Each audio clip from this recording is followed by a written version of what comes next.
मला आठवतंय वाटतं थोडं थोडं. तो टेंडरसाठी गेला होता ना? हां, येस, येस. आठवलं, आठवलं. तिथेच बसला होता तो.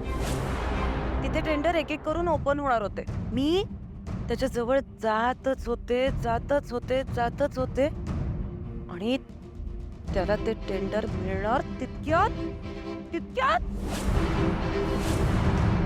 त्याच्या हातून ते टेंडर गेलं आणि मला मिळालं. बघ अहिल्या, इतकी वर्ष ज्या टेंडरवर तुझी मोनोपली होती, ते टेंडर गेलं.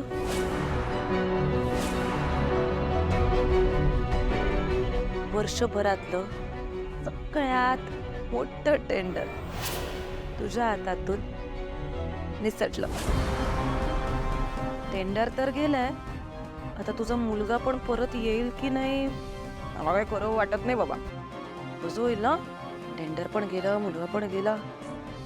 बिचारी अहिल्या देवी किर्लोस्कर.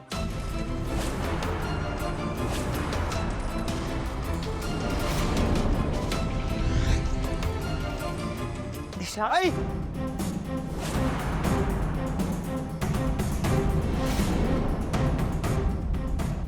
दिशा, ए, बाजू. आदित्य, आदित्य, तू ठीक आहे? तुला काही झालं नाही ना? आई मी ठीक आहे.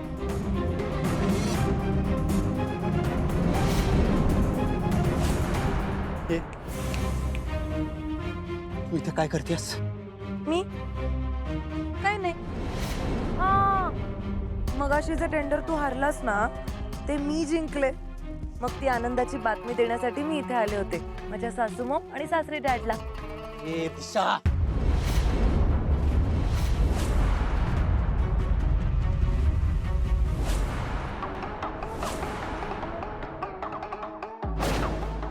तुला काय वाटलं मी एकटी आलीये? अक्कल नाहीये मला असं वाटलं. मी ना तुम्हाला सगळ्यांना खूप चांगली ओळखून आहे. लास्ट टाइम जसं मला मुस्काडून या घरातून हकलून दिलं होतं तसंच परत कराल असं वाटलं का? ही दिशा आता आधीच्या दिशासारखी नाही. ही दिशा आधीच्या दिशापेक्षा 100 पट जास्त डेंजर झाली आहे. अँड डोंट वरी, हे जे बॉडीगार्ड्स आहेत ते माझ्या सेफ्टीसाठी आहेत. तू इतका इम्पॉर्टंट माणूस आहेस या घरातला. किर्लोस्कर ग्रुप ऑफ कंपनीजचा CEO आहेस तू. द आदित्य किर्लोस्कर. तुला या बॉडीगार्डच्या हातून मारलं तर बरं नाही दिसणार ना ते. तुझी डेथ मी ठरवणार आणि तुझी डेथ ना आपण एकदम ग्रँड करूया, एकदम लार्जर दॅन लाईफ.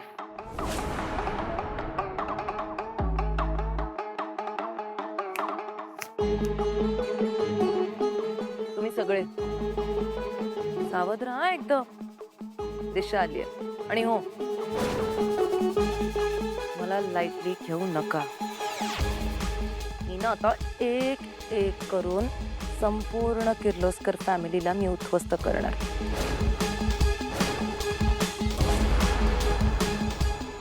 तुम्ही माझ्याकडे पदर पसरून मरणाची भीक मागाल, पण तुम्हाला इझिली मरू सुद्धा देणार नाही.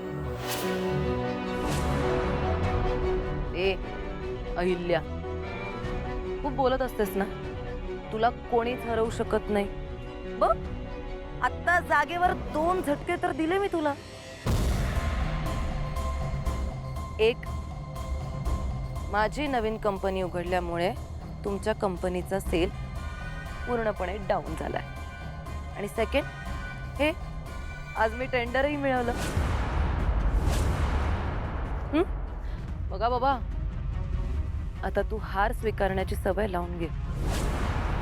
म्हणजे कसं त्रास कमी होईल. या वयात जास्त त्रास नको ना व्हायला तुला. आता यापुढे माझा एक एक वार सुरू होईल आणि त्यातून स्वतःला वाचवता वाचवता तू पूर्णपणे संपून जाशील.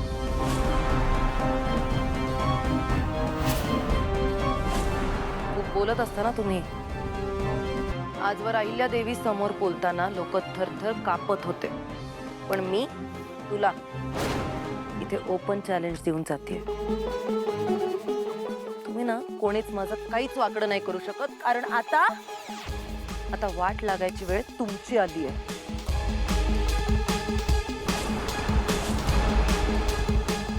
Ahilyadevi Kirloskar and family, your countdown begins now.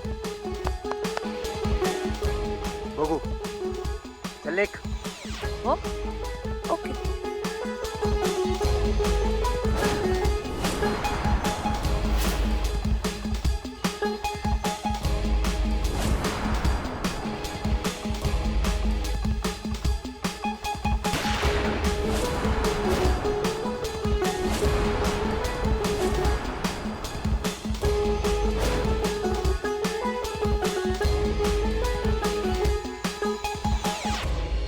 दिशा जेलमधून बाहेर कधी आली आणि आपल्याला कसं काही कळलं नाही?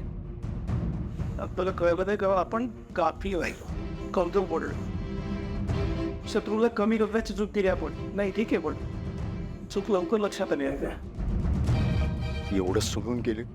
आई आई तू शांत कशी काय राहिली का ऐकत राहिलीस तू फक्त? प्रत्युत्तर देण्यासाठी घाई नसते करायची. आधी समोरच्या माणसाचं ऐकून घ्यायचं, त्याचा हेतू बघायचा आणि मग आपण आपली खेळी खेळायची. कपट बी नाही आहे त्या. आज आपल्या समोर जी दिशा आली होती ती पूर्वीची दिशा नव्हती, जिला आपल्या प्रॉपर्टीमध्ये रस होता. सुडागतीनं पेटली होती ती, सुनियोजन करून आली होती. एवढं सगळं होऊनही आपल्या प्रबल शत्रूच्या घरी येऊन त्याला आव्हान करणं ही खायची गोष्ट नाहीये. तिची काहीतरी योजना असणार. ते बघा, ती एकटी नाही आहे, तिच्या पाठीशी नक्की कोणतरी आहे.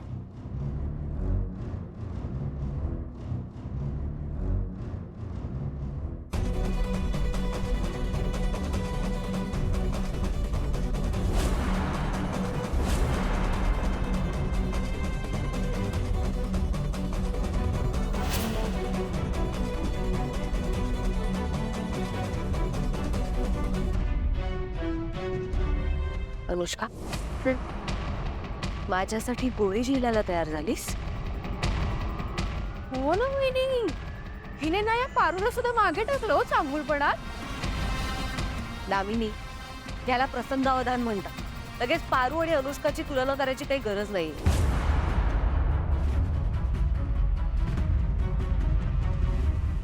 पारू, दिशाने हे टेंडर जिंकून आपल्याला आव्हानच दिलं. तिला आपल्या कंपनीबद्दल सगळंच माहिती आणि म्हणूनच ती आपले प्रोडक्ट्स कॉपी करू शकली. हे असले नकली प्रोडक्ट फार काळ मार्केटमध्ये टिकत नाही. आपण नको त्याचा विचार करायला. आपल्याला आपलं नाणं खणखणीत वाजवायचंय. हो आई, पण या सगळ्या प्रकरणानंतर आपण शांतता राहू शकत नाही ना. आपला पुढचा प्लॅन काय असणार आहे? प्रीतम, तू नको फार त्याचा विचार करूस. आपण आपलं काम करत राहायचं. आपली कामं सोडून तिचा विचार करण्या एवढी लायकी नाहीये तिची. कळलं? आणि हा प्रीतम, पारूच्या नवीन पोस्टर रिव्हीलची तयारी करायला लागा. कारण आपल्याला पारूला पुन्हा एकदा मोठ्या स्वरूपात लोकांसमोर आणायला लागेल.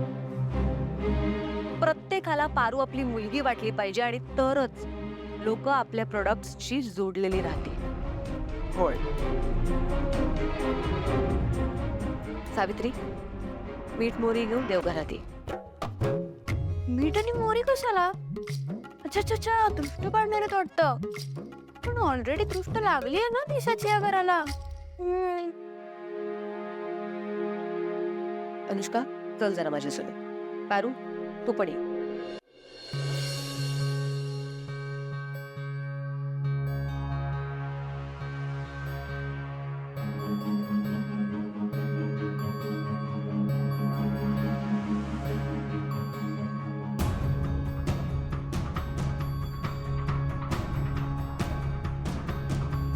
मीरा, कसं वाटलं सरप्राईज? मीरा ग, तू इकडं कशी काय आलीस? अगं, तुझ्याकडे माझी उसनवारी आहे, ती घ्यायला आले. उसनवारी कसली? अगं विसरलीस? लहानपणी आपण खेळत असताना तू सागर गोटे 4 उसने घेऊन गेली होतीस, ते न्यायला आले. मीरा, तू पण ना. परत चल, माझ्यासोबत चल, आधी आपण देवीचं दर्शन घेऊया, मग देते तुझी उसनवारी तुला. तुला माहितीये ना मी तिचं दर्शन काय तोंड सुद्धा बघत नाही. मीरा, हे बघ, लहानपणीच्या गोष्टी इसरून जायच्या असतात, पण देवीवर कोणी रुसतं का सांग बघू. तू चल माझ्यासोबत देवळात. हे बघ, मी लहान होते म्हणून रुसले नव्हते. तूच बघ ना, मी इतकी मोठी झाले पण अजूनही मला माझी बहीण भेटली नाहीये. मला खात्री आहे मीरा, देवी एक दिवस नक्की तुझ्या बहिणीसोबत तुझी भेट घडवणार नाही. तू चल माझ्यासोबत. जोपर्यंत मला माझी बहीण भेटत नाही ना, तोपर्यंत मी तिचं तोंडही बघणार नाही, असा पण घेतलाय. मीरा, येते मी.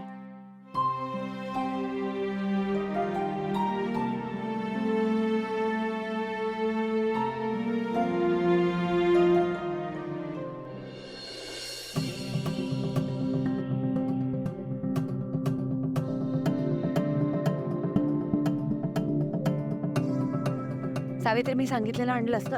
हो अनुष्का, आदित्यसाठी मी तुझी निवड केली याचा मला सार्थ अभिमान वाटतो. आदित्यसाठी तुझ्याहून चांगली मुलगी नाही मिळणार. आज किर्लोस्कर कुटुंबासाठी तू त्या दिशासमोर ज्या ठामपणे उभी राहिली आहेस ना, मला खूप आनंद आणि अभिमान वाटतोय तुझा. हे कृत्य तुझं या घरावरचं प्रेम सिद्ध करतं. अशी दृष्ट लागण्यासारखी आणि सोन्यासारखी सून मला मिळाली हे या घराचं भाग्यच मानते मी.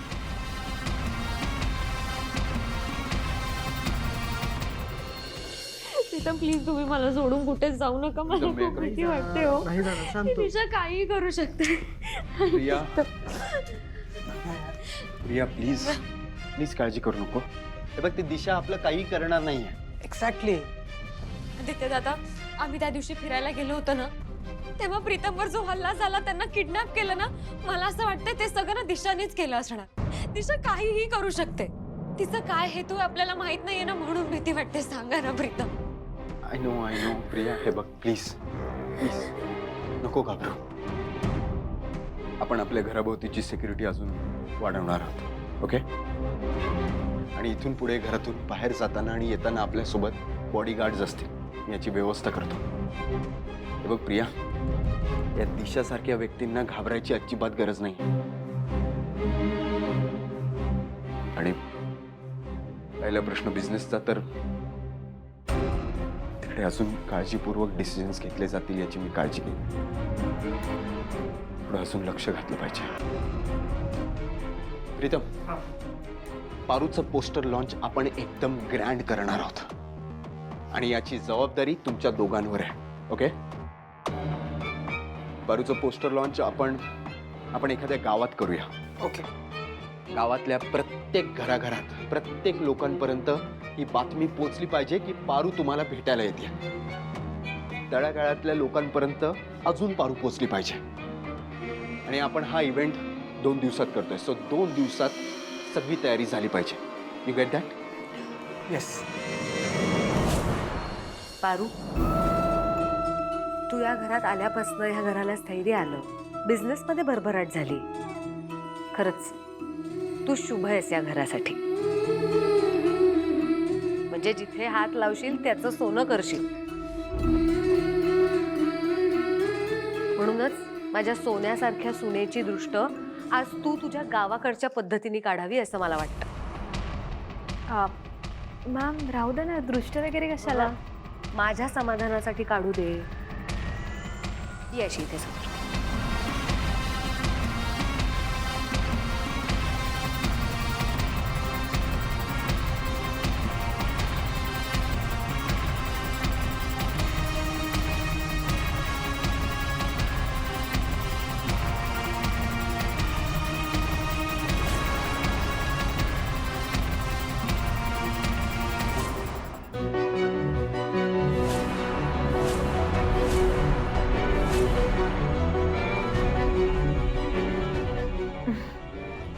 पारू, दृष्ट काढतेस तर व्यवस्थित काढ ना.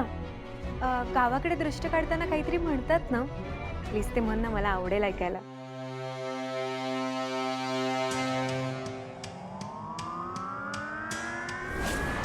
आल्या गेल्याची भल्या बुऱ्याची भूता खेताची नजर नको लागते.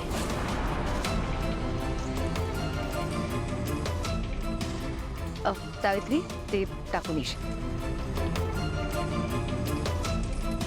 एक मिनिट मॅम, ते दृष्ट काढताना पायाला तीट का काहीतरी लावतात ना? हो पारू, अनुष्काच्या पायाला सुद्धा लाव.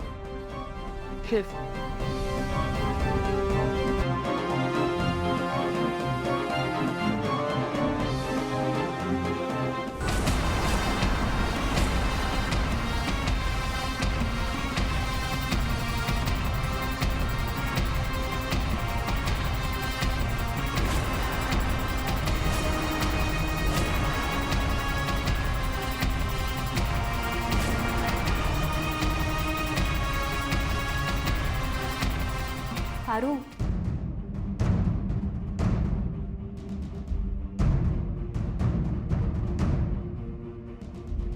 बघितलंस, शेवटी मी तुला माझ्या पायाशी आणलंच आणि आता लवकरच नाकही घासायला लावेन. तुझी मी काय अवस्था करते ना, तू फक्त बघत राहा.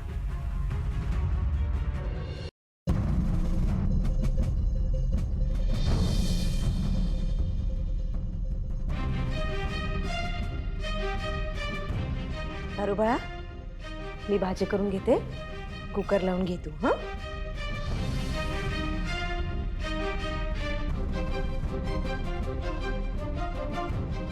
पारू बाळा, अगं काय काय झालंय काय? आत्या, मला ना काहीतरी चुकल्यासारखं वाटतंय. मला माहित आहे त्या अनुष्का मॅडमचा या घरात येण्याचा हेतू अजिबात चांगला नाही. त्या या घरावर, घरातल्या माणसांच्या वाईटावर टपून आहे. पण मग हे समजा असं एकदम कसं काय होऊ शकतं? म्हणजे एकावर एक संकट कसे काय येऊ शकतात? पारू बाळा, हळू बोल. मग तू बोलतेस ते खरं जर नसलं ना, तरी अनुष्का मॅडम या घरच्या होणाऱ्या सुनबाई आहेत. सावित्री आत्या, तुम्हाला तर माहीतच आहे ना, अनुष्का मॅडमनी मला उघड उघड आव्हान केलंय की त्या या घराला बर्बाद केल्याशिवाय राहणार नाही. मला हे कळतच नाही की अनुष्का मॅडम या घरातल्या माणसांच्या वाईटावर का आहे. त्यांच्या मनात या घरातल्या माणसांबद्दल एवढा राग कशा पायी आहे? म्हणजे मला ना असं वाटतं की समध्या गोष्टी हातातनं निसटत चालल्या. बघा ना सावित्री आत्या, तिकडं प्रीतम सरांचं किडनॅप होणं, त्यांना वाचवायला हरीश सरांचं जाणं, तेच हरीश सर ज्यांना मी माझ्या आयुष्याचं सत्य सांगितलं होतं ना, ते समजा ऐकून ते घर सोडून निघून गेले होते. काय?